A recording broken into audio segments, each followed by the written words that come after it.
The whistling of the locomotive cut through the crisp morning air as Charlotte Fairchild clutched her handkerchief, staring in disbelief at the rapidly disappearing train. Her trunk sat abandoned on the dusty platform of Fort Smith, Arkansas, while her husband of 3 years was nowhere to be seen, having boarded that very train without so much as a backward glance. "Charles," she had called out only moments earlier, her voice swallowed by the locomotive's roar. The station master gave her a pitying look as he shuffled past, avoiding her gaze. Charlotte stood frozen, her blue traveling dress already gathering dust from the late summer winds. The year was 1878, and she found herself utterly alone at the edge of the frontier. The letter in her reticule burned like a hot coal. Charles's hasty explanation about a business opportunity in California that couldn't wait for female sensibilities. He'd left her with nothing but $20, their wedding photograph, and the promise he'd send for her when things were settled. "Well now, that's about the sorriest sight I've seen all week," came a deep voice from behind her. Charlotte turned to find a tall man leaning against the station wall. His face was partially shadowed by a wide-brimmed hat, but she could see the sun-weathered lines around his eyes and mouth. He wore the practical garb of a cattleman-worn denim, a faded shirt, and dusty boots that had clearly walked many miles. "Excuse me," Charlotte asked, hastily wiping away tears. The stranger pushed himself off the wall and approached, his spurs jingling with each step. He stopped a respectful distance away, removing his hat to reveal thick, sandy hair and piercing green eyes. "Name's Ethan Dawson, madam. Couldn't help but notice your predicament." He gestured toward the now distant train. "Husband just left you high and dry, didn't he?" Charlotte stiffened. "My personal affairs are none of your concern, sir." A smile played at the corner of Ethan's mouth. "No offense meant, madam. It's just that I've seen that look before, and if I may be so bold," he paused, his eyes meeting hers, "his loss will be my gain. I beg your pardon." Charlotte gasped, clutching her reticule tighter. Ethan chuckled. "Now don't get your feathers ruffled. I run the Double D ranch outside of town, looking for someone to help with the books and correspondence. My last assistant just married the blacksmith's son." He pointed to her trunk. "You look educated, and you clearly need someplace to go. It's honest work with fair pay and a room of your own." Charlotte's mind raced. She had exactly $20 to her name, no friends in Fort Smith, and no real plan beyond following Charles. The options for a respectable woman alone were limited, especially in a frontier town. "Why would you offer employment to a complete stranger?" she asked suspiciously. "Because I need help and you need a job." His expression softened. "Look, I can see you've been dealt a bad hand today. I'm offering you a way forward, $3 a week plus room and board. You can start tomorrow or you can try your luck elsewhere." He gestured to the dusty street beyond the station. "Your choice, Mrs. Fairchild, Charlotte Fairchild." She studied him, searching for signs of deception. "And it's $3.50 a week or nothing." A wide grin spread across Ethan's face. "You drive a hard bargain, Mrs. Fairchild." He extended his hand. $3.50 it is." Charlotte hesitated before taking his calloused hand in her gloved one. "I'll need references. And I want it clear that this is strictly a business arrangement." "Of course." He withdrew a small card from his vest pocket. "Speak to Mrs. Holloway at the general store or Pastor Mitchell at the First Baptist. They'll vouch for me." He nodded toward her trunk. "Now, let's get your belongings to my wagon.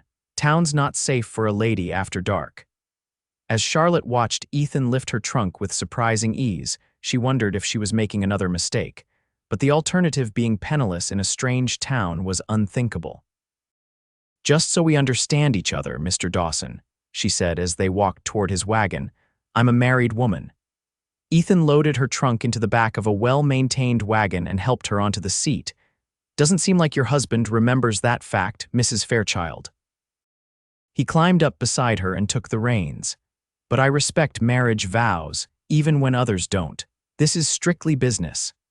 As the wagon pulled away from the station, Charlotte took one last look at the railroad tracks that had carried Charles away. The sun was beginning to set, casting long shadows across Fort Smith. Somewhere in the distance, a coyote howled. "How far is your ranch?" she asked, pulling her shawl tighter against the cooling air. "About 8 miles outside town," Ethan replied, his eyes fixed on the road. Beautiful country. You'll see in the morning. Charlotte nodded silently. Whatever tomorrow would bring, she had no choice but to face it. As they passed through the outskirts of Fort Smith, she observed the mix of wooden buildings and newer brick structures that signified a town in transition. Men tipped their hats as Ethan's wagon passed, and Charlotte couldn't help but notice the curious glances cast her way. "You're causing quite a stir," Ethan noted with amusement. "I've never liked being the subject of gossip," Charlotte replied tersely. "Can't be helped in a small town." "By tomorrow, everyone will know Charles Fairchild left his wife at the station," he glanced at her. "And that Ethan Dawson hired her. And what will they say about that?" she asked. "Some will say I'm being charitable, others will think I have dishonorable intentions," he shrugged. "People talk. Can't stop them." "And which is it?" Charlotte asked boldly. "Charity or dishonor?" Ethan's laugh was surprisingly warm. "Neither, Mrs. Fairchild, it's business, though I won't deny appreciating the company of a refined woman. Gets lonely out on the ranch." The road began to climb as they left town, winding through scrubby hills dotted with oak and pine. Charlotte's stomach growled embarrassingly. She hadn't eaten since breakfast on the train. "We'll be having supper when we arrive," Ethan said, pretending not to notice her discomfort. "My cook, Miguel, makes the best biscuits this side of the Mississippi." "You have staff?" Charlotte asked, surprised. "A few hands to help with the cattle. Miguel handles the cooking, and Rosa, Miguel's wife, keeps the house in order." Ethan guided the horses around a bend in the road. "It's not a grand operation, but it's growing." As darkness fell, Charlotte could make out distant lights. The wagon crested a hill, and below them spread a valley with a cluster of buildings nestled against the backdrop of rolling hills. A creek glimmered in the moonlight, cutting through pastures where dark shapes cattle rested for the night. "Welcome to the Double D," Ethan announced with undisguised pride. The main house was larger than Charlotte had expected, a substantial two-story structure built of hewn logs with a wide porch wrapping around three sides. Light spilled from several windows, and smoke curled from two stone chimneys. Nearby stood a barn, bunkhouse, and several smaller outbuildings. It was a far cry from the modest house she'd shared with Charles in St. Louis. As the wagon pulled into the yard, a stocky Mexican man emerged from what appeared to be the kitchen door. "Miguel," Ethan called out, "we have a guest. Mrs. Fairchild will be our new bookkeeper." Miguel's weathered face broke into a welcoming smile. "Señora, welcome. Supper is ready." He hurried to help Charlotte down from the wagon. "Thank you," she murmured, suddenly overwhelmed by the strangeness of her situation. This morning, she had been traveling west with her husband. Now she was at an unfamiliar ranch with people she didn't know, her future uncertain. "Rosa will show you to your room," Ethan said, seemingly sensing her discomfort. "You can freshen up before supper. I'll have your trunk brought up." A short, plump woman with a kind face appeared in the doorway, wiping her hands on her apron. "Come, Señora, you must be tired from your journey." Charlotte followed Rosa into the house, surprised by the tasteful furnishings. The main room featured comfortable-looking chairs arranged before a stone fireplace, bookshelves filled with volumes, and several quality rugs covering the plank floors. It spoke of prosperity but not ostentation. "Mr. Dawson, he is a good man," Rosa said as she led Charlotte up a staircase. "Very respected in these parts." Charlotte made no reply as they reached the landing and continued down a hallway lit by oil lamps.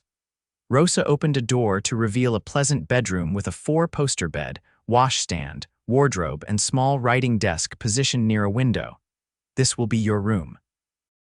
"The water is fresh," Rosa indicated the pitcher and bowl on the washstand. "Supper in 15 minutes, yes." When Rosa had gone, Charlotte sank onto the edge of the bed, her composure finally cracking. Tears slid down her cheeks as the reality of her abandonment hit her anew. Charles, the man she'd trusted with her heart and future, had simply walked away. What kind of woman was so easily discarded? She allowed herself exactly 2 minutes of self-pity before straightening her spine. Crying would solve nothing. She needed this position at least until she could make other arrangements. Wiping her tears, Charlotte moved to the washstand and splashed cool water on her face. She removed her traveling jacket, smoothed her hair, and pinched color into her pale cheeks. By the time a knock announced the arrival of her trunk, Charlotte had composed herself. She made her way downstairs, following the appetizing smells to the dining room where Ethan waited. "Mrs. Fairchild," he acknowledged, pulling out a chair for her. "I trust the room meets with your approval." "It's more than adequate, thank you," Charlotte replied, taking her seat. The table was set for two, with good china and polished silverware. Miguel appeared with a tureen of fragrant stew, followed by Rosa bearing a basket of biscuits and a crock of butter. "This looks wonderful," Charlotte said, suddenly aware of her hunger. "Miguel's venison stew," Ethan explained, serving her a generous portion. "Best remedy for a difficult day." They ate in companionable silence for a few minutes. The stew was indeed excellent, rich with tender meat and vegetables.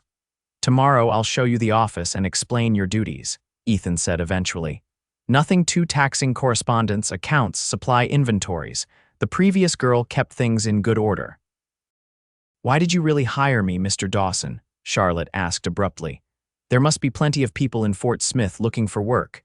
Ethan considered her question, his spoon paused halfway to his mouth. "Educated women are rare in these parts, Mrs. Fairchild. And I recognize quality when I see it." His green eyes held her steadily. "Besides, I know what it's like to be left with nothing." Something in his tone suggested personal experience, but Charlotte didn't press. Instead, she focused on her meal, aware of his occasional glances. "May I ask what brings you to Fort Smith?" Ethan inquired after a while. Charlotte sighed. "My husband received a letter about a business opportunity in California. We were traveling there when he changed his plans." She swallowed hard. "Apparently the journey was too arduous for a woman, and he decided to proceed alone.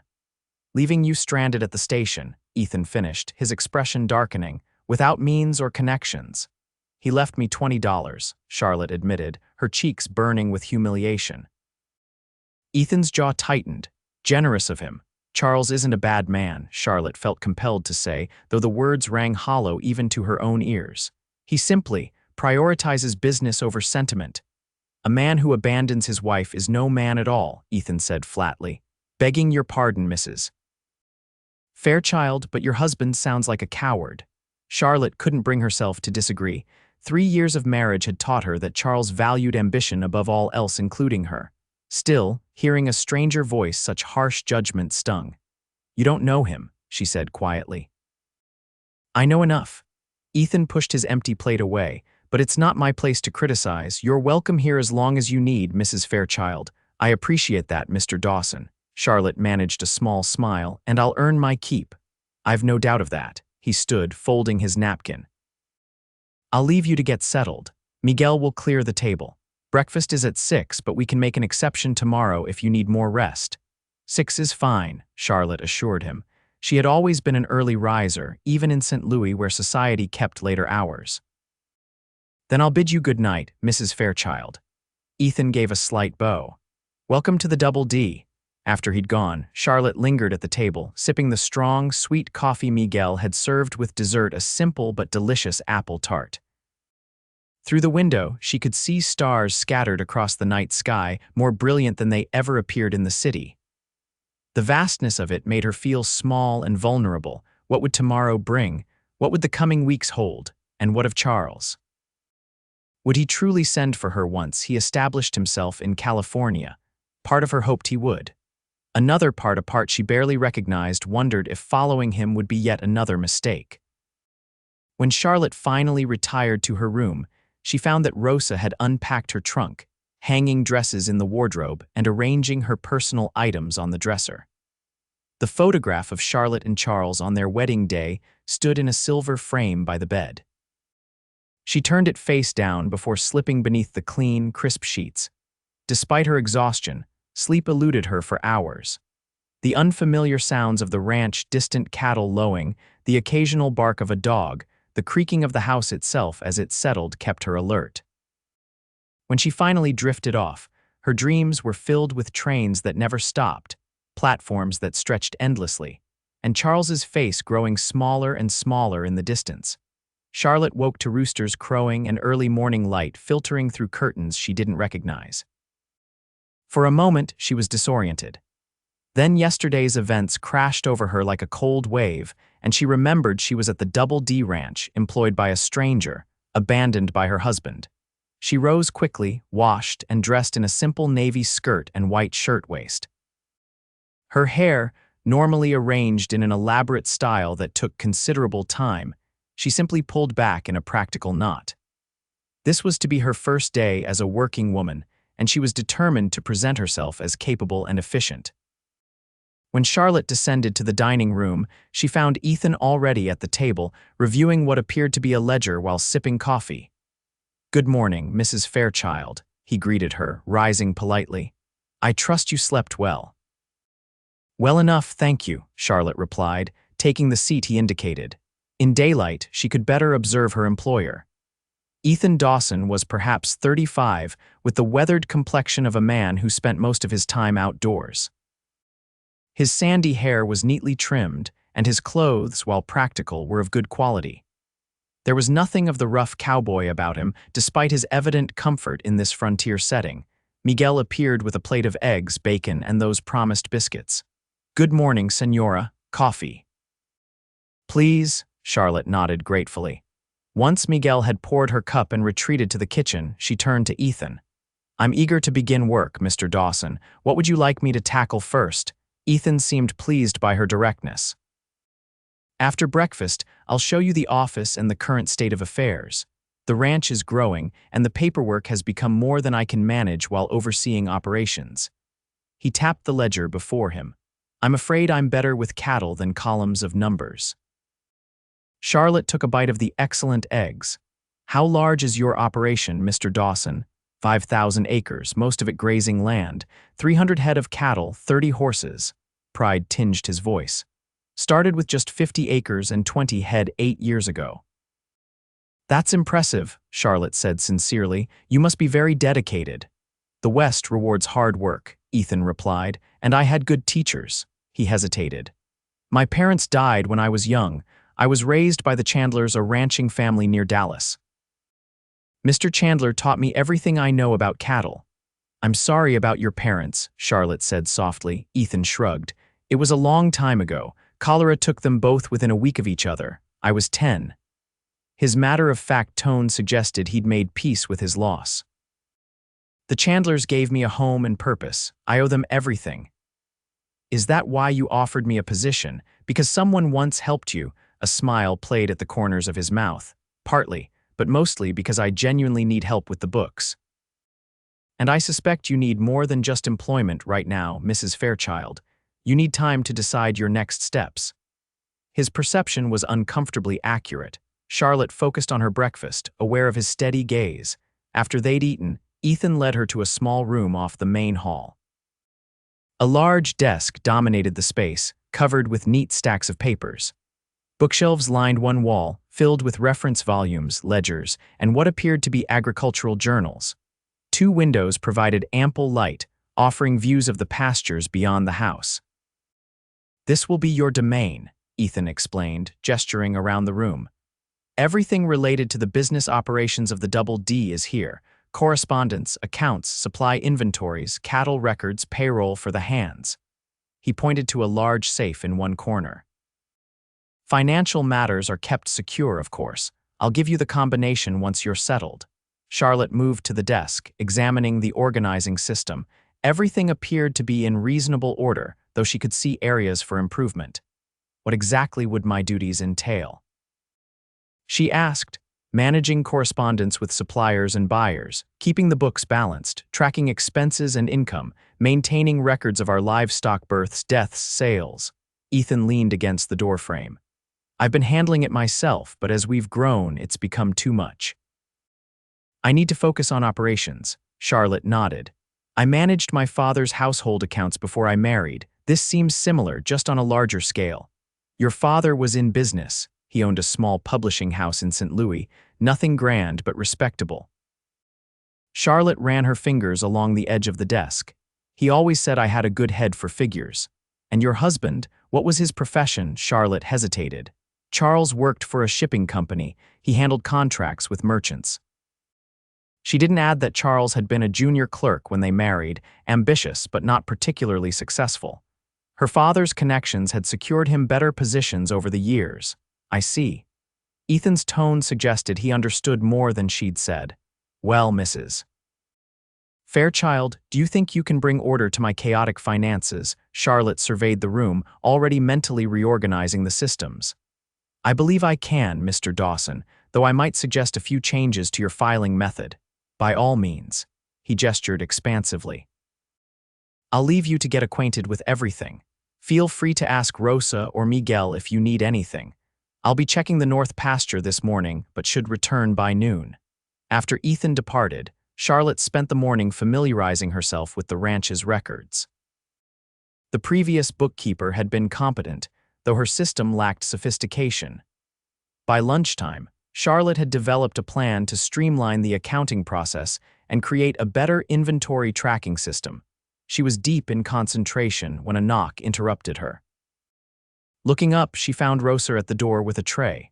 Mr. Dawson said you might forget to eat, the housekeeper explained, setting down a plate of sandwiches and a glass of lemonade. How are you finding everything, Senora? Very well organized, considering the size of the operation, Charlotte replied, suddenly aware of her hunger. Thank you for lunch, that's very thoughtful. Rosa smiled. Mr. Dawson, he thinks of everything. A good man. She hesitated. Forgive me, Senora, but you are married. Charlotte tensed. Yes, my husband is, traveling on business. Rosa nodded, though her expression suggested skepticism. Of course, well, if you need anything, just call. She withdrew, leaving Charlotte to her meal and thoughts. The rest of the day passed quickly, as Charlotte immersed herself in the ranch's finances. She was pleased to discover that the Double D was quite profitable, with careful management of resources and steadily increasing cattle sales. Ethan Dawson was clearly a shrewd businessman as well as a capable rancher. It was late afternoon when Ethan returned, bringing with him the scent of sunshine and open air. He paused in the doorway of the office, observing Charlotte's industrious reorganization with amusement. I see you've wasted no time making changes, he remarked. Charlotte looked up, suddenly self-conscious. I hope you don't mind. I've been implementing a more efficient filing system. Not at all. That's why I hired you. He stepped into the room, examining her work. Have you made any interesting discoveries? Your ranch is more profitable than you might realize, Charlotte said, indicating the ledgers she'd been reviewing. If current trends continue, you could expand significantly within the next 2 years. Ethan's eyebrows rose. You determined that in one day of looking at my books. Charlotte felt her cheeks warm at his obvious surprise. It's simply mathematics, Mr. Dawson. Your expenses are well managed, and your cattle sales have increased steadily each quarter. With proper reinvestment, you could increase your herd by at least 30%. A slow smile spread across Ethan's face. Mrs. Fairchild, I believe I've hired a financial genius. Hardly, Charlotte demurred. Just someone with an eye for patterns. Well, your eye for patterns will be invaluable. Ethan glanced at the clock on the wall. It's nearly supper time. We should let Miguel serve his roast before he becomes offended. The evening meal was more relaxed than the previous nights.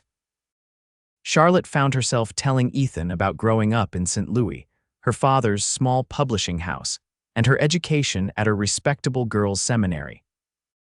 In turn, Ethan shared stories about building the Double D from nothing, the challenges of establishing himself in a new territory, and his plans for the future. I want to introduce better breeding stock, he explained as they lingered over coffee. The local cattle are hardy but don't produce the best beef. I'm looking to purchase Hereford bulls from back east. That would require significant investment, Charlotte noted, but potentially very profitable. Exactly. Ethan studied her over the rim of his cup. You understand business, Mrs. Fairchild, that's rare in a woman. My father believed daughters should be educated as well as sons, Charlotte replied, though my mother often despaired that my interest in ledgers would make me unmarriageable. Yet you found a husband, Ethan observed. Charlotte's smile faded. Yes. Though perhaps my mother's concerns weren't entirely unfounded, given recent events. Your husband's departure has nothing to do with your intelligence or capabilities, Ethan said firmly. Any man who abandons his wife is lacking in character, not the other way around. His defense warmed Charlotte, though she wasn't ready to absolve herself entirely. Had she been a more traditional wife, less interested in Charles's business affairs, more content with household matters, would he have taken her to California? Or had he simply never intended for her to accompany him on his grand adventure? "Thank you for your kindness, Mr. Dawson," she said softly. "It's been a difficult adjustment." "Call me Ethan," he offered. "Mr. Dawson makes me feel like my father." Charlotte hesitated. "That might be inappropriate given our arrangement." "Perhaps," Ethan conceded, "but out here formality seems rather pointless. Still, I'll respect your wishes, Mrs. Fairchild." The days fell into a comfortable routine. Charlotte rose early, breakfasted with Ethan, and spent her days bringing order to the ranch's business affairs. She created new systems for tracking cattle, implemented more detailed financial records, and drafted clearer contracts with suppliers. Ethan seemed genuinely impressed with her work, often consulting her opinion on business matters. In the evenings, they would share supper and conversation. Charlotte learned that Ethan had fought briefly for the Confederacy as a very young man, an experience he spoke of rarely and with evident regret. After the war, he'd worked on the Chandler's ranch until saving enough to venture out on his own. Why Fort Smith? Charlotte asked one evening as they sat on the porch, watching the sunset paint the hills in gold and crimson. "It was far enough from Texas to be a fresh start, but not so far that I couldn't return if things failed," Ethan replied. "And the land was good, plenty of water, decent grazing." He smiled wryly. "Also, it was what I could afford at the time." Charlotte found herself increasingly comfortable in Ethan's company. He was intelligent, well-read despite his lack of formal education, and possessed a dry humor that often caught her by surprise. Most importantly, he treated her with respect, valuing her opinions and abilities in a way Charles never had. A week passed, then two. Charlotte wrote to her father in St. Louis, explaining her situation in carefully measured terms. She didn't want to worry him, but she needed him to know where she was in case Charles inquired. Though she doubted he would. As September gave way to October, the days grew shorter and the air carried the first hints of autumn. Charlotte found herself settling into life at the Double D with surprising ease. She enjoyed the predictable rhythm of ranch life, the honest work, and yes, Ethan's company. It was a crisp Saturday morning when Ethan suggested they ride into Fort Smith. "We need supplies," he explained at breakfast. "And you might want to purchase some things for yourself. You've earned your first wages." Charlotte realized she hadn't left the ranch since her arrival. "That would be lovely. I could use some writing paper and perhaps some fabric." They set out after breakfast, Charlotte riding a gentle mare Ethan assured her was sweet as sugar. The journey into town was pleasant, with Ethan pointing out landmarks and sharing the history of the area. Charlotte found herself laughing at his tales of early misadventures as a rancher. Fort Smith proved to be busier than she remembered from her brief glimpse upon arrival. The main street bustled with activity wagons loaded with goods, cowboys in town for supplies or entertainment, families going about their shopping. Many people greeted Ethan with respect, curiosity evident in their glances toward Charlotte. Their first stop was the general store, where Mrs. Holloway, a plump, cheerful woman with sharp eyes, greeted them effusively. "Mr. Dawson, what a pleasure. And this must be the lady everyone's talking about." She extended a hand to Charlotte. "Martha Holloway, dear, welcome to Fort Smith." "Charlotte Fairchild," Charlotte replied, shaking the offered hand. "It's lovely to meet you, Mrs. Fairchild is my new bookkeeper," Ethan explained, emphasizing her married title. "She's bringing order to my chaotic affairs." "I'm sure she is," Mrs. Holloway replied with a knowing smile that made Charlotte uncomfortable. "Now, what can I help you with today?" As Ethan discussed his order with Mrs. Holloway, Charlotte browsed the store's offerings. She selected writing paper, ink, and several spools of thread. She was examining a bolt of blue cotton when she became aware of whispers from two women near the ribbon display. Left at the station, can you imagine? Living unchaperoned with Dawson. Calls herself Mrs., but who knows if there really is a husband. Charlotte's cheeks burned, but she kept her expression neutral. She should have expected gossip in a small town. Still, the malice in the women's tones stung. "Don't mind the Pratt sisters," came Mrs. Holloway's voice close to her ear. "They've nothing better to do than speculate about others. Ethan Dawson is respected in these parts, and if he says you're his bookkeeper, that's good enough for decent folk." "Thank you," Charlotte murmured, touched by the woman's support. "Besides," Mrs. Holloway added with a twinkle, "I've known Ethan since he arrived in Fort Smith. He's a gentleman through and through." When their purchases were complete, Ethan suggested lunch at the hotel dining room. "Best food in town," he assured her, "and you should see more of Fort Smith than just the general store." The hotel dining room was modest but clean, with white tablecloths and respectable service. Charlotte was conscious of curious glances as Ethan led her to a table, but he seemed oblivious to the attention. "What do you think of our little town?" he asked once they were seated. "It's more developed than I expected," Charlotte admitted. "I had imagined something more primitive." Ethan chuckled. "Fort Smith has been here since 1817. We're practically ancient by Western standards." His expression grew more serious. "Though we're still building civilization out here, it's not St. Louis." "I'm beginning to appreciate that," Charlotte replied. She was surprised to realize she meant it. There was something refreshing about the directness of frontier life, the lack of pretense that had characterized her social circle in St. Louis. After lunch, they visited several more businesses. Ethan introduced Charlotte to the banker, the blacksmith, and the telegraph operator, all essential connections for ranch business. By mid-afternoon, they had completed their errands and were preparing to return to the ranch when a commotion near the station caught their attention. A crowd had gathered, voices raised in anger. Ethan frowned. "Wait here," he told Charlotte, then strode toward the disturbance. Charlotte hesitated only briefly before following, keeping a discreet distance. As she drew closer, she could see the focus of the crowd's anger, a young Indian man, perhaps 20, standing straight back despite the hostile faces surrounding him. Blood trickled from a cut on his cheek. "He stole from my store," shouted a red-faced man Charlotte recognized as the hardware merchant. "Caught him red-handed. I paid," the young man replied, his English clear but accented. "You took my money and now say I steal." The situation was deteriorating rapidly, with several men calling for immediate justice. Charlotte saw Ethan push through the crowd to stand beside the accused man. "That's enough." Ethan's voice carried authority that momentarily silenced the crowd.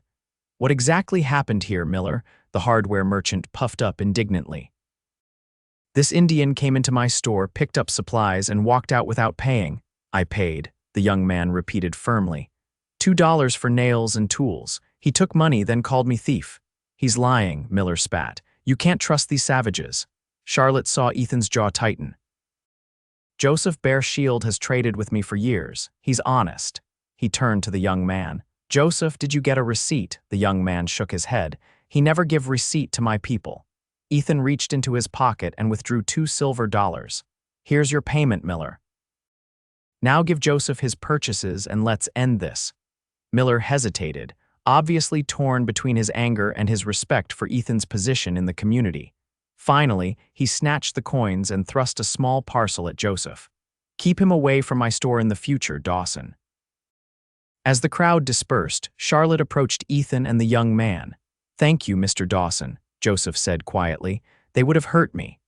"You shouldn't come to town alone, Joseph," Ethan replied. "Not with tensions so high after that business over in Indian Territory last month." Joseph nodded grimly. "My father said the same, but we needed supplies." He noticed Charlotte and inclined his head respectfully. "Madam, Joseph, this is Mrs. Fairchild, my bookkeeper," Ethan introduced. "Charlotte, Joseph Fairchild's family has a small holding near Cherokee land. They're good neighbors." "It's a pleasure to meet you, Mr. Fairchild," Charlotte said sincerely. Joseph seemed surprised by her courtesy. "And you, Mrs. Fairchild." He turned back to Ethan. "I should go. My father waits." After Joseph had departed, Charlotte and Ethan walked back toward their wagon. "That was very kind what you did," she observed. Ethan's expression was grim. "It wasn't kindness, it was basic decency. Miller cheats the Indians whenever he can, counting on prejudice to protect him. He helped Charlotte into the wagon. Joseph's father saved my life 3 years ago when my horse threw me during a storm. I was unconscious for 2 days. They could have taken everything I had, but instead, they nursed me back to health and brought me home.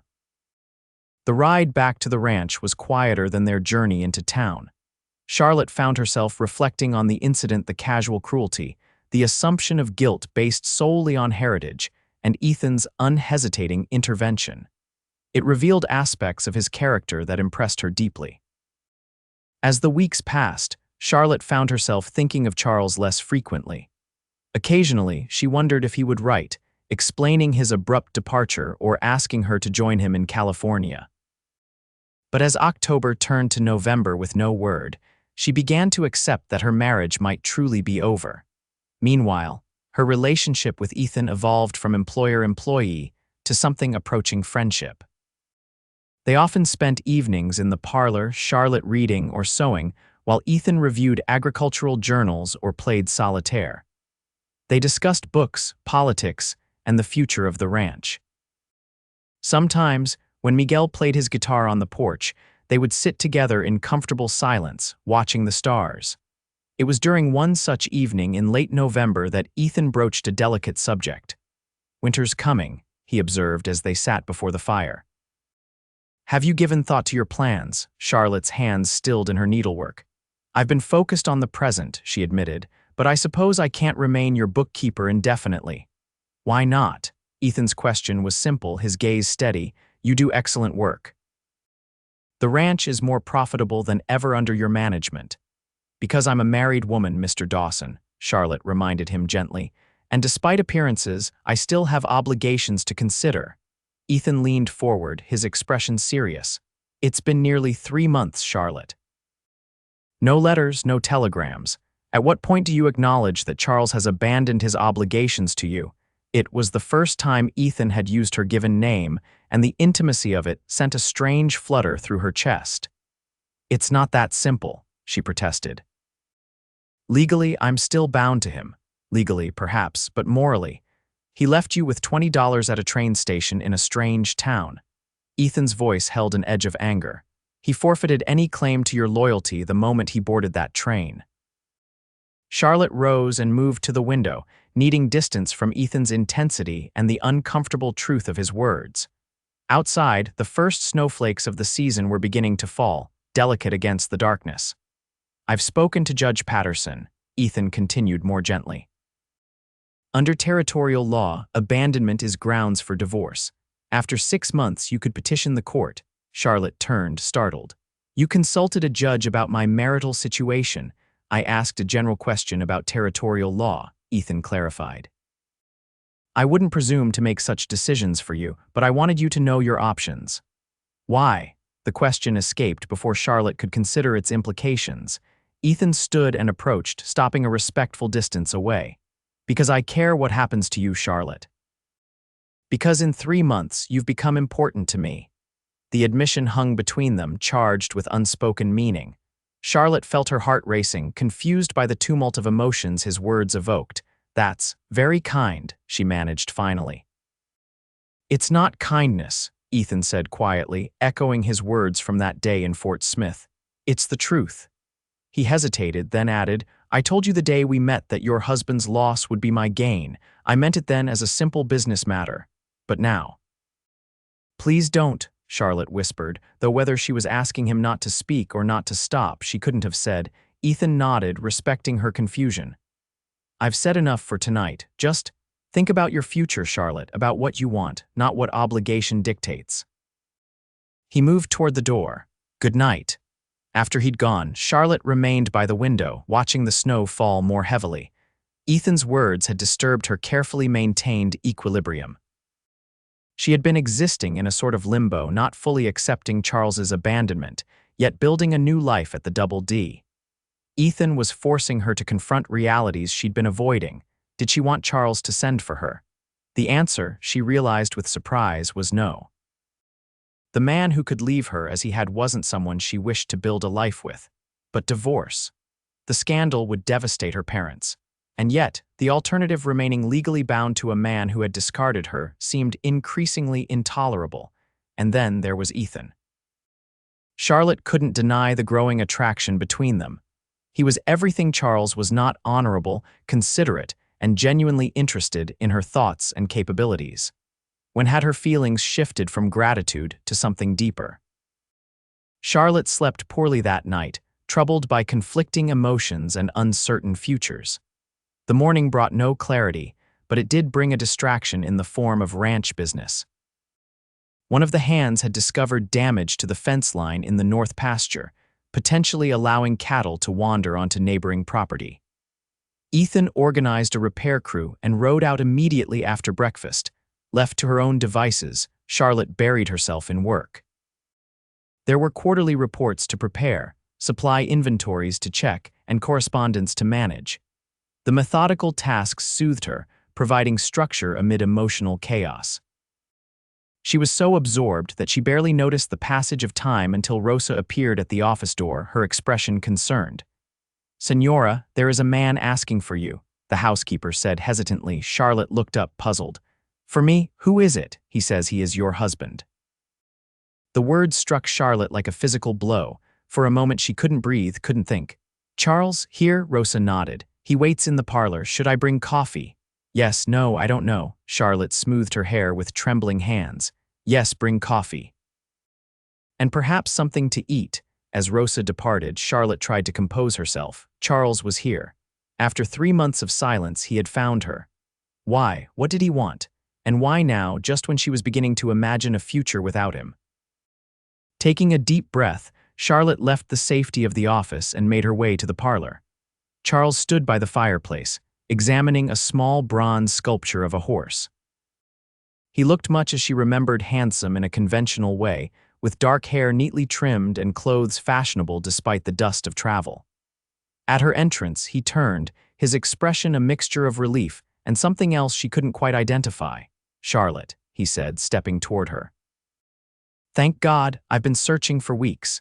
Charlotte remained in the doorway, suddenly unsure how to behave with this man who was legally her husband but felt like a stranger. "Charles, what are you doing here?" He spread his hands in a gesture of appeal. "Looking for my wife, of course. When I reached California and got settled, I sent for you at your father's house. He told me you never returned to St. Louis, that you were somewhere in Arkansas." His brow furrowed. "Do you know how many towns I've visited, how many inquiries I've made, and to find you here working as a bookkeeper on some ranch?" The disappointment in his tone kindled a spark of anger in Charlotte. "What exactly did you expect me to do, Charles? You left me at a train station with $20 and a vague promise to send for me someday. Did you think I would simply sit in a hotel room awaiting your summons?" Charles had the grace to look abashed. "I know my departure was abrupt, but the opportunity in San Francisco required immediate action. I needed to establish myself before bringing you out." "It was for your own good, Charlotte." "My own good," Charlotte repeated flatly. "How considerate." Charles frowned, clearly not expecting resistance. "I've secured an excellent position with the Pacific Trading Company. We have a lovely house on Nob Hill. You'll adore it. All the best families live there." He smiled winningly. "I've come to take you home, darling. Home." The word should have filled Charlotte with relief, with gratitude that her period of exile was ending. Instead, she felt only a hollow uncertainty. In 3 months at the Double D, she had created something that felt more like home than her years with Charles in St. Louis. "You abandoned me," Charlotte said quietly. "For 3 months I heard nothing from you, not a letter, not a telegram. I didn't know if you were alive or dead, if you ever intended to contact me again." "I was establishing our future," Charles insisted. "And clearly you've managed perfectly well. Though I must say, Charlotte, working as a servant—" "I am not a servant," Charlotte interrupted, her voice sharp. "I am the financial manager for a substantial ranching operation. My work here has been valued and respected." Charles blinked, taken aback by her vehemence. "Of course, dear, I meant no offense. It's admirable that you found a respectable position." He glanced around the room. "Though the situation seems rather irregular, living in a bachelor's household." "Mr. Dawson has been a perfect gentleman," Charlotte said coldly. which is more than I can say for the man who abandoned his wife in a strange town. At that moment, Rosa entered with coffee and a plate of sweet rolls. She set the tray on a small table, gave Charles a measuring look, and withdrew silently. "You've changed," Charles observed as Charlotte poured coffee. "The Charlotte I knew would never speak so boldly." "The Charlotte you knew was left at a train station," she replied, handing him a cup. "I've had to become more self-reliant." They sat in uncomfortable silence for a moment, the gulf between them wider than mere physical distance could explain. Charles had been the center of Charlotte's world, for 3 years her compass and security. Now, looking at him across the parlor, she saw not the dashing man she'd married, but someone smaller, less substantial. "When can you be ready to leave?" Charles asked finally. "I'd like to start back tomorrow if possible. The journey to California is long, and winter weather makes travel unpredictable." The presumption in his question ignited Charlotte's simmering anger. "You assume I'm going with you." Charles stared at her, coffee cup frozen halfway to his mouth. "Of course you're coming with me. You're my wife." "A fact you found inconvenient 3 months ago," Charlotte reminded him. "What's changed, Charles? Why the sudden desire for my company?" A flush crept up Charles's neck. "That's unfair, Charlotte. I always intended to send for you once I was established." "And are you established?" "Yes," Charles said, pride evident in his tone. "My position with Pacific Trading is excellent. I've made connections with all the right people. San Francisco society is newer than St. Louis, but no less particular. A man in my position needs a suitable wife to maintain appearances." There it was, the truth behind his sudden reappearance, not love or longing, but social necessity. Charlotte felt a strange calm settle over her as the last illusions about her marriage dissolved. "I see," she said quietly. "You need me to pour tea and organize dinner parties." "Among other things," Charles agreed, missing the ice in her tone. "San Francisco is growing rapidly. There are opportunities for ambitious men with the right connections and presentation." He leaned forward earnestly. "We can have everything we talked about, Charlotte. A fine house, servants, social position." Once, those promises would have thrilled her. Now they seemed hollow, like the man offering them. Charlotte thought of the satisfaction she found in her work at the Double D, the respect Ethan showed for her abilities, the simple but meaningful life she'd begun to build. "I need time to consider, Charles," she said finally. "This is rather sudden." His expression darkened. "There's nothing to consider. You're my wife. Your place is with me." "My place," Charlotte repeated slowly, "is where I choose it to be." The words surprised her even as she spoke them, but she recognized their truth immediately. "You forfeited any right to make demands when you left me behind." Charles set down his cup with a sharp click. "This is absurd. What has this place done to you? The Charlotte I married was a proper, obedient wife." "Perhaps she was," Charlotte acknowledged, "but I've discovered I'm capable of more than arranging flowers and planning menus. I've built something here, Charles, something meaningful." "A temporary position keeping books for a cattle rancher," Charles scoffed. "Hardly a lifetime ambition." Before Charlotte could respond, the sound of horses in the yard announced Ethan's return. A moment later, his voice could be heard in the hallway, speaking to Miguel about the fence repairs. Charlotte felt a surge of both relief and anxiety. How would Ethan react to Charles's presence? The parlor door opened, and Ethan stopped abruptly at the threshold, taking in the scene before him, Charlotte and Charles seated across from each other, tension evident in their postures. His gaze moved from Charlotte's flushed face to Charles's irritated expression. "I apologize for interrupting," Ethan said, his voice controlled.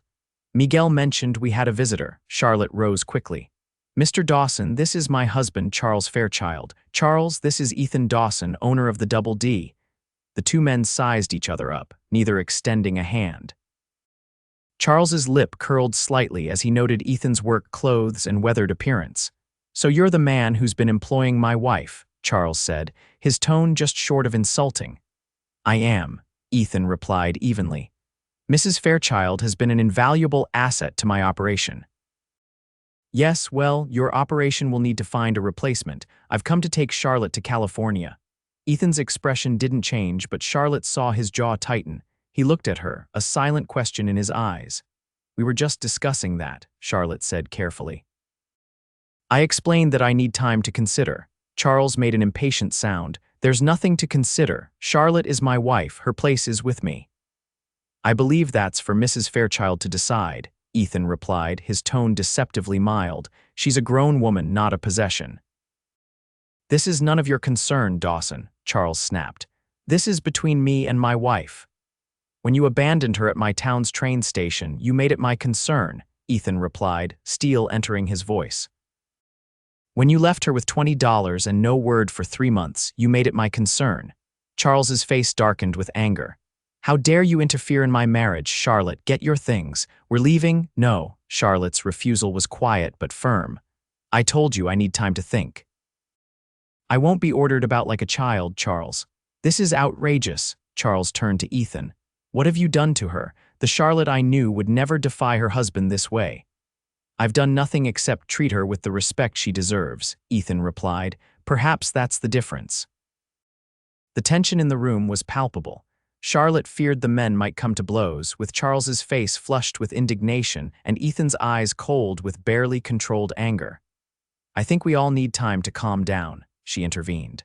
Charles, you must be tired from your journey. Why don't you take a room at the hotel in Fort Smith? I'll come speak with you tomorrow when we've both had time to reflect. Charles looked as if he might refuse, but something in Charlotte's steady gaze made him reconsider. Fine, he said stiffly. But this discussion isn't over, Charlotte. You're my wife, and you're coming to California with me, one way or another. The implicit threat sent a chill through Charlotte. This was a side of Charles she'd glimpsed only occasionally during their marriage, a cold determination to have his way regardless of others' feelings. I'll see Mr. Fairchild to his horse, Ethan said, his tone making it clear this wasn't a suggestion. After the men departed, Charlotte sank onto the sofa, trembling with the aftermath of confrontation. She had never openly defied Charles before. The sensation was both terrifying and strangely exhilarating. For the first time in their relationship, she had asserted her own will over his demands. When Ethan returned, his expression was grim. Are you all right? He asked, remaining by the door as if uncertain of his welcome. I'm not sure, Charlotte admitted. I never expected to see Charles again, and now. Now you have a decision to make, Ethan finished for her. He hesitated. Charlotte, whatever you decide, I want you to know that you always have a place here, not just as my bookkeeper, but… He trailed off, then continued more firmly. You've become important to me, to the ranch. I don't want to lose you. The sincerity in his voice touched something deep within Charlotte. Thank you, she said softly. That means more than I can express. Ethan nodded, respecting her emotional turmoil. Take whatever time you need. Your position here is secure. He turned to leave, then paused. Just be careful with Fairchild. There's something about him I don't trust. After Ethan left, Charlotte remained in the parlor, trying to sort through her conflicting emotions. Charles's unexpected appearance had thrown her carefully reconstructed life into chaos. She had begun to build something meaningful at the Double D, not just employment, but a sense of purpose and belonging. And then there was Ethan, whose steady presence and quiet strength had become increasingly important to her, but Charles was her husband. Despite his abandonment, despite the coldness at the core of his renewed interest in her, marriage vows were not easily set aside. Her parents would be scandalized if she refused to return with Charles. Divorce was still considered shameful in respectable society, a last resort for the most intolerable situations. Was her situation intolerable? Or merely uncomfortable? Charlotte slept little that night, turning possibilities over in her mind without reaching any conclusion. By morning, she had decided only that she must speak with Charles alone, away from both Ethan's protective presence and the charged atmosphere of the ranch. After breakfast, she asked Ethan if she might borrow a horse to ride into Fort Smith. Of course, he agreed, though concern lined his face. Would you like me to accompany you? No, Charlotte said gently. I need to speak with Charles privately. This is between husband and wife. Ethan nodded, his expression carefully neutral. Take Daisy. She's gentle but sure-footed. The trail might be slippery from yesterday's snow. As Charlotte prepared to depart, bundled against the November chill in a warm cloak borrowed from Rosa, Ethan approached with something in his hand. "Take this," he said, offering a small Derringer pistol, "just as a precaution." Charlotte stared at the weapon. "Surely that's unnecessary." "Charles would never harm me." "Probably not," Ethan agreed. "But a woman traveling alone should be prepared. Just keep it in your pocket." Reluctantly, Charlotte accepted the pistol, tucking it into her cloak pocket. The weight of it was unfamiliar and disturbing. The ride into Fort Smith took longer than usual due to patches of snow and ice on the trail. Charlotte used the time to organize her thoughts, to prepare for what would undoubtedly be a difficult conversation. By the time she reached town, she had resolved to be honest with Charles about her feelings, even if that honesty caused pain. She found him at the hotel dining room, nursing a cup of coffee and looking distinctly out of place among the rough-clad locals. His face brightened when he saw her, and he rose quickly. "Charlotte, I was beginning to think you wouldn't come." He pulled out a chair for her. "Have you had breakfast? The food here is passable if simple." "I've eaten, thank you," Charlotte replied, taking the offered seat. "Charles, we need to talk seriously about our situation." His smile dimmed. "Of course, though I hope you've come to your senses about returning to California with me." Charlotte folded her hands on the table. "I've been thinking all night about what to do. It's not a simple decision." "It should be," Charles said, frowning. "You're my wife, your place is with me." "You keep saying that," Charlotte observed. "My place. As if I were a book to be shelved or a painting to be hung, but I'm a person, Charles, with my own thoughts and feelings." "Of course you are, darling." "I've never suggested otherwise. Haven't you? You left me at a train station because taking me to California was inconvenient. You made that decision without consulting me, without considering my feelings." Charles had the grace to look uncomfortable. "I admit, my departure was poorly handled. But I always intended to send for you once I was established." "After 3 months without a word, not even a telegram to let me know you were alive." Charlotte shook her head. "No, Charles. The truth is, you didn't think of me at all until you needed a wife to complete your social standing." Anger flashed across Charles's face. "That's unfair and untrue. I've worked hard to build a future for us." "For you," Charlotte corrected gently. "You've built a future that suits your ambitions. When have you ever asked what I want?" "And what do you want, Charlotte?" Charles demanded. "To spend your life on a cattle ranch in the middle of nowhere, to keep books for a man who clearly has designs on my wife." Charlotte felt her cheeks warm at the accusation. "Mr. Dawson has been nothing but respectful and proper." "Oh, please," Charles scoffed. "I saw how he looked at you." "And how you looked at him." His eyes narrowed. "Have you been unfaithful, Charlotte? Is that what this is about?" "No." Charlotte's denial was immediate and genuine. "How dare you suggest such a thing? I have honored my vows even after you abandoned them." Charles had the grace to look somewhat abashed. "I apologize, that was uncalled for." He reached across the table to take her hand. "Charlotte, please, come to California with me. We can start fresh. I promise to be more attentive, more considerate." Charlotte looked at their joined hands, his smooth and manicured, her showing the slight calluses of recent work. "I don't think that's possible, Charles. Too much has changed. I've changed." "Because of him," Charles said bitterly. "Because of Dawson, no," Charlotte replied firmly. "Because of me. Because for the first time in my life, I've discovered what I'm capable of. I've found work that matters, that uses my mind." She paused. "And yes, I've found people who value me for more than my social graces or my family connections." Charles withdrew his hand, his expression hardening. "So you're choosing him over me, your lawful husband." "I'm choosing myself," Charlotte said simply, "for perhaps the first time in my life. And what of your vows, your duty? What will your parents think?" Charlotte had asked herself the same questions throughout the night. "I will write to them and explain. As for my vows, you broke them first when you abandoned me. Duty goes both ways, Charles." His face flushed with anger. "This is absurd. I won't accept it." "You're coming with me to California, Charlotte. I won't be humiliated by having my wife refuse to accompany me." "You don't have a choice," Charlotte replied quietly. "I'm not your possession. I'm a grown woman making my own decision." Charles stood abruptly, his chair scraping loudly against the floor. Several diners turned to look. "We'll see about that," he snapped. "I could force you to come with me. The law is on my side." Charlotte felt a chill at his tone, suddenly grateful for the weight of Ethan's derringer in her pocket. Is that truly what you want, Charles? A wife who must be forced to accompany her husband? What kind of marriage would that be? For a moment, she thought he might actually try to physically compel her. Then, as quickly as it had come, the dark anger in his eyes receded, replaced by cold calculation. Fine, he said at last. Stay in this God-forsaken wilderness, play at being independent. But know this, Charlotte, I won't divorce you. If you want your precious freedom, you'll have to divorce me. Let your family and friends judge you for that. With those parting words, Charles threw some coins on the table and stalked out of the dining room, leaving Charlotte shaken but resolute. She had made her choice. The path ahead would be difficult, perhaps even scandalous by the standards of polite society. But for the first time in years, she was following her own heart rather than others' expectations. When Charlotte returned to the Double D, she found Ethan waiting anxiously on the porch despite the cold.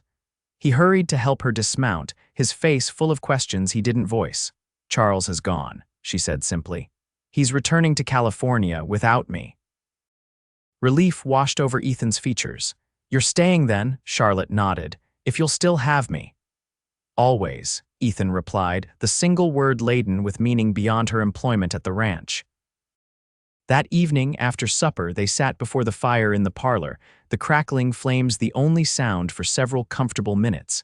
Finally, Charlotte broke the silence. I told Charles I wouldn't go with him, she said, that I've built something here I'm not willing to abandon. Ethan nodded, his expression serious. I'm glad, but I know it couldn't have been an easy decision. Surprisingly, it was, Charlotte admitted. Once I was honest with myself about what I truly wanted, she hesitated. He refused to divorce me. Said if I wanted freedom, I would have to initiate proceedings and bear the scandal. And will you seek a divorce? Charlotte stared into the fire. Eventually, yes, after the 6 months you mentioned. She turned to look at him directly. I won't live my life in limbo, tied to a man who abandoned me, but for now I remain legally married. I understand, Ethan said quietly, and I respect that.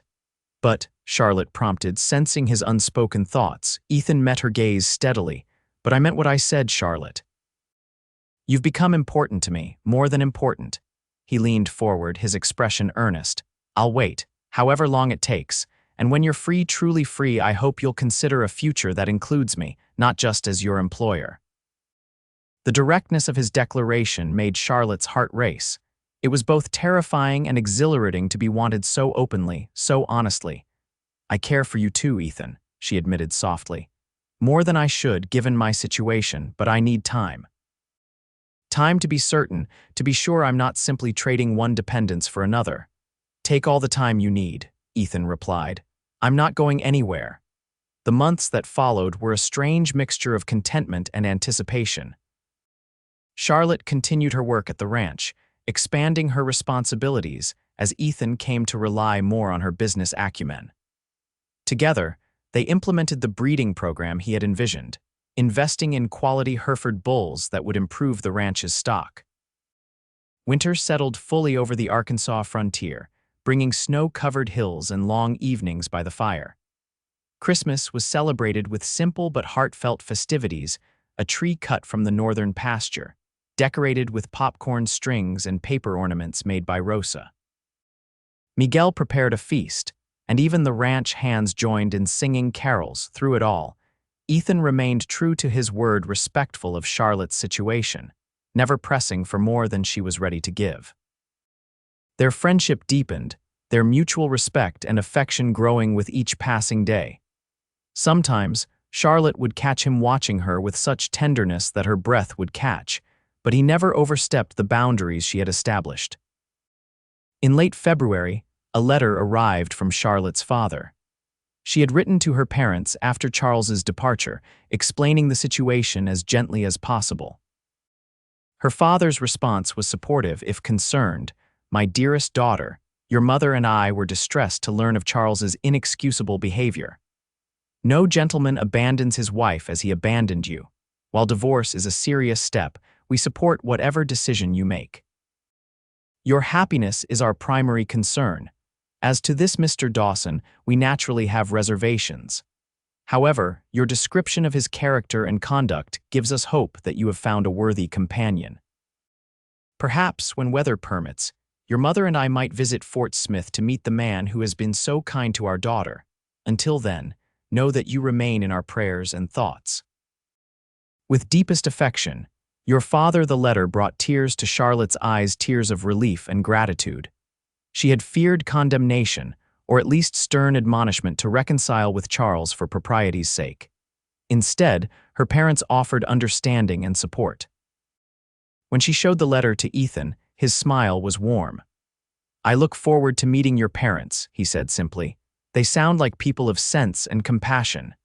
As winter gave way to spring, Charlotte began the process of filing for divorce on grounds of abandonment. Judge Patterson was sympathetic but properly circumspect, ensuring all legal requirements were met. The proceedings would take time, but the path forward was clear. April brought verdant renewal to the land, wildflowers carpeting the hillsides, calves gamboling in the pastures, and a sense of fresh possibility in the air. Charlotte found herself looking toward the future with hope rather than anxiety. On a particularly beautiful morning, Ethan suggested they ride to the northern boundary of the ranch. "There's something I want to show you," he said mysteriously. They set out after breakfast, Charlotte now comfortable and confident on horseback after months of practice. The air was fragrant with spring blossoms, and birds sang from every tree. As they crested a hill overlooking a picturesque valley, Ethan reined his horse to a stop. "What do you think?" he asked, gesturing toward the scene below.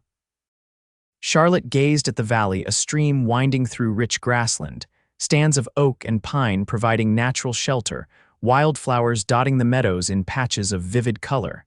"It's beautiful," she replied honestly. "Part of the Double D." "The northern border runs through the center," Ethan explained. "I've been thinking of building here." He pointed to a slight rise near a bend in the stream. "That spot gets morning sun and afternoon shade, good protection from winter winds close to water." "Building what?" Charlotte asked, though something in his expression gave her an inkling of his thoughts. "A house," Ethan said simply. "A proper one with a wide porch for summer evenings and plenty of windows to let in the light." He turned to her, his expression vulnerable in a way she'd rarely seen.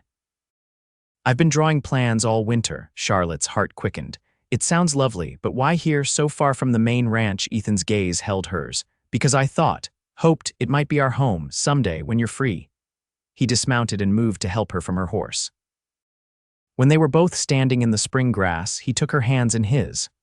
"I love you, Charlotte. I think I've loved you since that first day at the station when you bargained for a better salary." Charlotte felt tears spring to her eyes. "Ethan." "You don't have to answer now," he said quickly. "I know your divorce isn't final, I know you need time, but I wanted you to see this place, to know what I've been dreaming of." He released her hands and reached into his pocket, withdrawing a small leather pouch. "And to give you this." Charlotte accepted the pouch with trembling fingers. Inside was a simple gold ring set with a small but perfect diamond. "It's not fancy," Ethan said, suddenly looking uncertain. "Not like what you might have had in St. Louis, but it was my mother's and her mother's before that. The Chandlers kept it for me all these years." "It's beautiful," Charlotte whispered, overcome by the meaning of the gesture. "I'm not asking for an answer today," Ethan continued earnestly. "Just for you to keep it, to think about what we might build together, not just a house, but a life." He gestured to the valley spread before them. "I see children playing by that stream. I see Christmas mornings and summer picnics and growing old together on that porch." Charlotte's tears flowed freely now. The future Ethan described was so vivid, so attainable, and so deeply desired that it took her breath away. "I don't need time," she said finally, her voice steady despite her tears. "I love you, Ethan. I've loved you for months now, even when I was afraid to admit it to myself." Joy blazed across his face. "Then you'll marry me, when the divorce is final." "Yes," Charlotte replied without hesitation. "Yes, I will marry you." Ethan took the ring from the pouch and slipped it onto her finger, not the traditional one, not yet, but on her right hand where it could remain until she was legally free.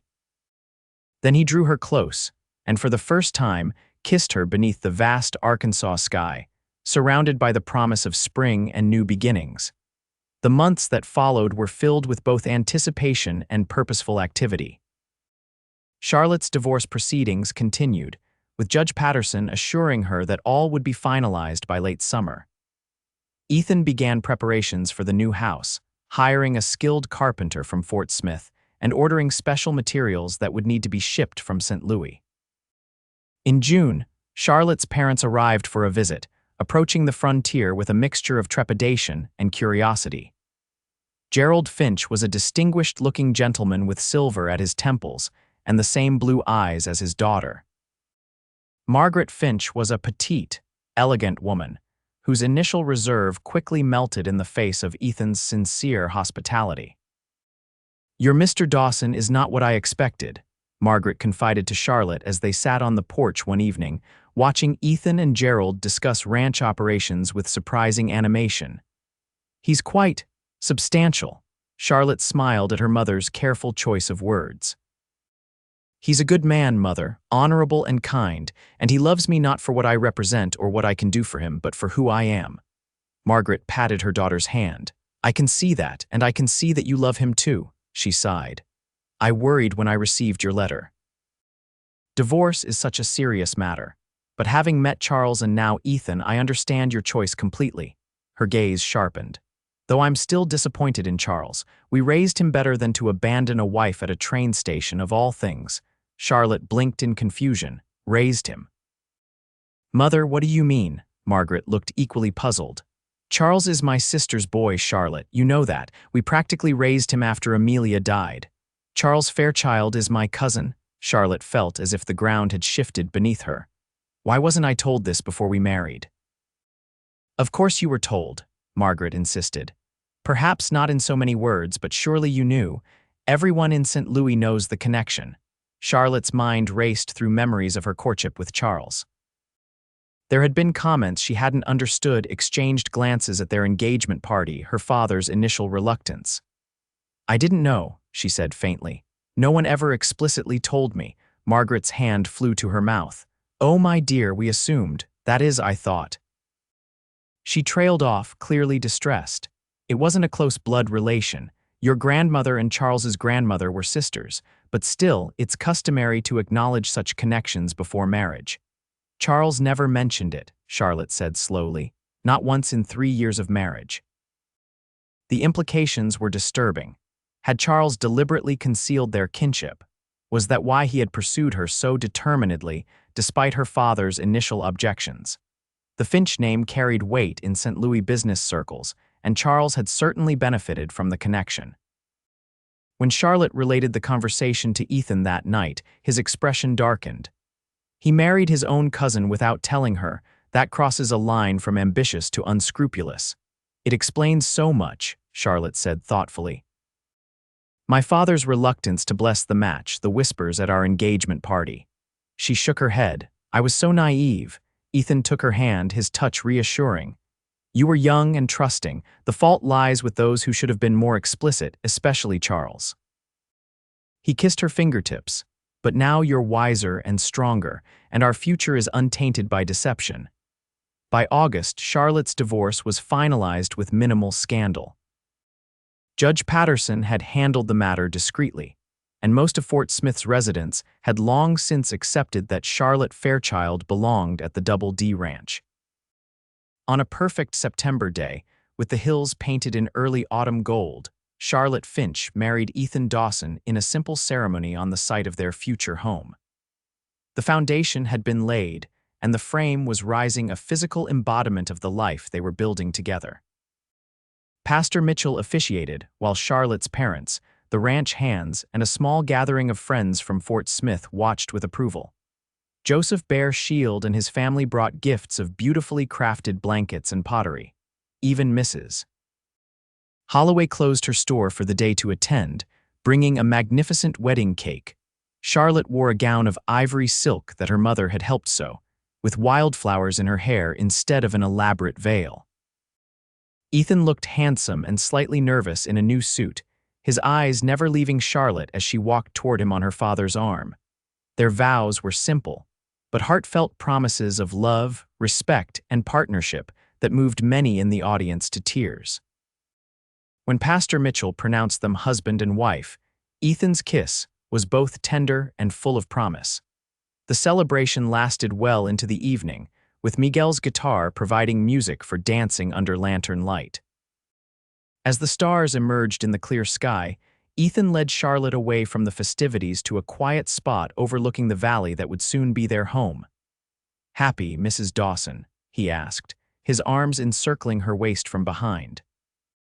"Completely," Charlotte replied, leaning back against his solid strength. "Though I must admit it's strange to have a new name." "Charlotte Dawson suits you," Ethan murmured, pressing a kiss to her temple.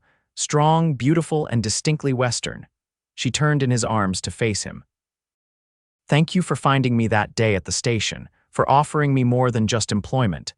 Best business decision I ever made," Ethan said with a smile, though I knew even then it would be more than business. His expression grew serious.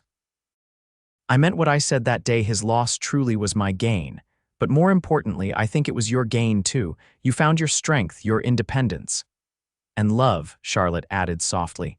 "Real love based on respect and shared purpose." Ethan's kiss was both tender and passionate, a promise of the night to come and the life they would share. As they walked hand in hand back toward the celebration, Charlotte thought of that fateful day at Fort Smith Station, how one ending had led to this beautiful beginning. The house was completed before winter set in a warm, welcoming structure of solid oak and local stone, with the wide porch Ethan had envisioned and windows that filled the rooms with light. Charlotte furnished it with a mixture of pieces ordered from St. Louis and handcrafted items made by local artisans, creating a home that was both comfortable and uniquely theirs. Their first Christmas as husband and wife was celebrated with Charlotte's parents, who had extended their visit when Margaret discovered she rather enjoyed frontier life. The house was filled with laughter, music, and the delicious aromas of Miguel's cooking, transported from the main ranch house for the occasion. As the new year of 1880 dawned, Charlotte stood on the porch with Ethan, watching the sunrise paint the snow-covered valley in shades of pink and gold. "I have a gift for you," she said, placing his hand on her still flat abdomen. "One that won't arrive until summer." Ethan's expression transformed from confusion to wonder to overwhelming joy in the space of heartbeats. "A baby. We're having a baby." Charlotte nodded, laughing as he lifted her in a careful embrace, spinning them both in a circle of pure happiness. "Dr. Harrison confirmed it yesterday when I was in town. He says all appears well."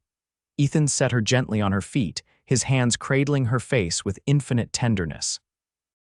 "I love you, Charlotte Dawson, more than I can ever express." "And I love you," she replied simply, "with all my heart." As they stood together, watching the new day dawn over the land they both loved, Charlotte thought again of that moment at Fort Smith Station when her life had seemed to end. Instead, it had been the beginning of a journey to true love, purpose, and a happiness she had never imagined possible. In July 1880, Charlotte gave birth to a healthy son they named Gerald Ethan Dawson, in honor of her father. The boy had his mother's blue eyes, and his father's determined chin, a perfect blend of them both. 2 years later, a daughter joined the family, Margaret Rosa Dawson, called Maggie, whose arrival coincided with the Double Deticus expansion to become one of the most successful ranching operations in western Arkansas. Over the years, the Dawsons added 2 more children to their family, another son and daughter who grew strong and capable in the clean air and open spaces of their ranch. Charlotte continued to manage the business side of the operation, her sharp mind and organizational skills contributing significantly to their prosperity. Ethan's innovative breeding program gained recognition throughout the region, bringing buyers from as far away as Chicago to purchase Double D stock. The ranch expanded to include 10,000 acres and a reputation for quality that made the Dawson name respected throughout the cattle industry. They never heard from Charles again, though occasional news reached them of his activities in San Francisco. He had married a wealthy widow and established himself in shipping, though rumors of financial troubles surfaced from time to time. Charlotte felt no bitterness, when she thought of him only gratitude for the unexpected turn of events that had led her to true happiness. On their 20th wedding anniversary, Ethan and Charlotte sat on the porch of their home, watching their children and grandchildren play in the meadow where they had exchanged their vows. The house had expanded over the years, with additions to accommodate their growing family, but the porch remained Ethan's favorite spot, the place where he and Charlotte ended each day together, watching the sun set over the land they had nurtured. Any regrets? Ethan asked, his hand finding hers as naturally as breathing. Gray now threaded his sandy hair, and lines of laughter marked the corners of his eyes, but to Charlotte, he was as handsome as the day they met. Not one, she replied honestly. Every step of the journey brought us here, to this life we've built together. She squeezed his hand. Remember what you said that first day, his loss will be my gain, Ethan chuckled. Rather presumptuous of me. But accurate, Charlotte noted with a smile, though I think I gain the most. She leaned her head against his shoulder, contentment filling her heart as she watched their eldest son teaching his own little boy to ride. The sun sank lower, painting the hills in gold and crimson. From the distant pastures came the lowing of cattle, the sound that had become the backdrop to their lives. Inside the house, lamps were being lit against the coming darkness, warm light spilling from windows that had witnessed 2 decades of love, laughter, occasional tears, and countless moments of quiet joy. I love you, Charlotte Dawson, Ethan said softly, words that never lost their power despite years of repetition. And I love you, Ethan Dawson, Charlotte replied, today and always. As twilight deepened to dusk and stars began to appear in the vast Arkansas sky, the couple remained on their porch, surrounded by the life they had created together, a life that had begun on that fateful day at Fort Smith Station, when one door closed and another, infinitely better one, opened.